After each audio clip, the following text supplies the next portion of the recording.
We're now going to check and set the blast pattern on a 60-inch Goff CS model. The first thing you must do is shut the power off to the machine, open up the electrical panel, and remove the timer that controls the blast wheel oscillation pod. After you're done, close your panel back up and turn your power back on. The product that we're going to be running in this machine will be hanging on a tree.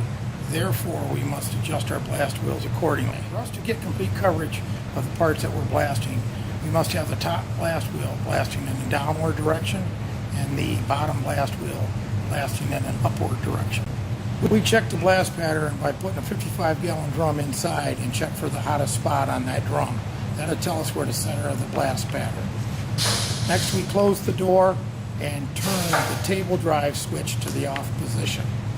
To check the top blast wheel, we turn the abrasive reclaim on, then we start the top blast wheel motor. Now we locate the solenoid valve that energizes the air cylinder that will allow abrasive to flow to the top blast wheel and energize the valve for about 30 seconds.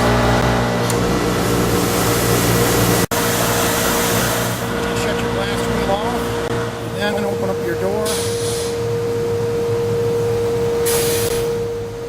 Now that's the hottest spot. That's where our blast pattern is set. When you're using a tree fixture, this would be the proper setting for your upper blast wheel.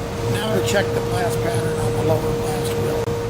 Turn the table drive switch to the off position again and start your lower blast wheel. Energize the solenoid valve that allows the abrasive to flow to the bottom blast wheel.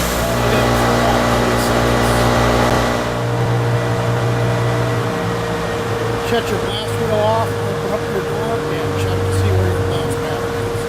The blast pattern is set too low, so we're now going to raise the blast pattern. Now to set the blast pattern on the bottom blast wheel, you must first mark the control cage so that you know where it was at before you moved it.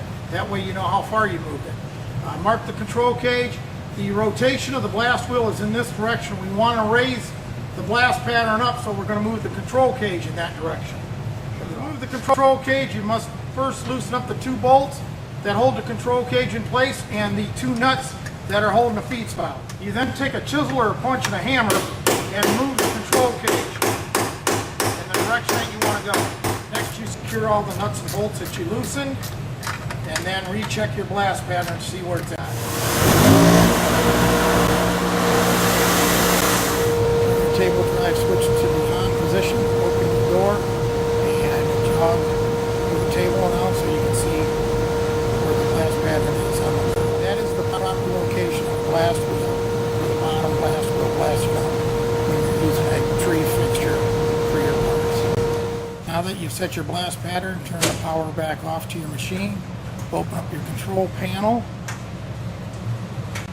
and reinstall the timer for the blast wheel pod. Close your door and turn your power back on to your machine.